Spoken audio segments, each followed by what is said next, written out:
ஜென்மத்துல இருப்பது செவரை வச்சு சித்திரம் எழுதுறது. செவரை வச்சு சித்திரம், செவருங்கிறது தான் குரு. சித்திரம்ங்கிறது 5-9 பார்வை. சித்திரம்ங்கிறது 5-9 பார்வை. அப்ப செவரை வச்சு சித்திரம் எழுதுறதுன்னா அப்ப அவர் ஸ்ட்ராங்கா இருந்தா தானே மத்தவங்களுக்கு கொடுக்க முடியும். நான் நல்லா சேர்ல உட்கார்ந்தா தானே உங்களுக்கு சொல்ல முடியும்.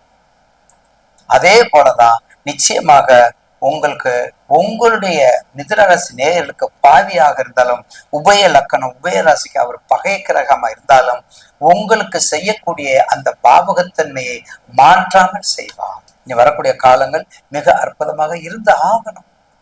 ஏன்னா இவ்வளவு நாள் நீங்க கஷ்டப்பட்டீங்க. உங்களுக்கு கோச்சாரத்துல சனி பயிற்சியும் நன்றாக இருக்கிறது, ராகுகேது பயிற்சியும் நன்றாக இருக்கும். கவலைப்படாதீங்க. ராகுகேது பயிற்சியும் உங்க ராசிக்கு 9க்கு வர்றார். அதே மாதிரி சனி பயிற்சியும் உங்களுக்கு 10ல இருக்கார்.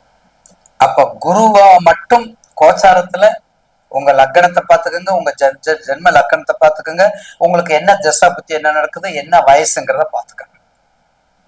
இதெல்லாம் பார்த்துக்கிட்டு நாங்க சொல்றத கொஞ்சம் எடுத்துக்கோங்க.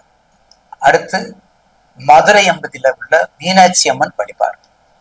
அந்த வடக்கு வெளி வீதியில போனீங்கன்னா ஆதி சொக்கநாதர் இருப்பார். வடக்கு வழி வீதியில இருக்கக்கூடிய புதன்கிழமை தோறும், புதன்கிழமை கிட்டத்தட்ட ஒரு 48 புதன்கிழமை போனோம். 48 வாரம் போனால் மறிக்குழுந்து மலர்,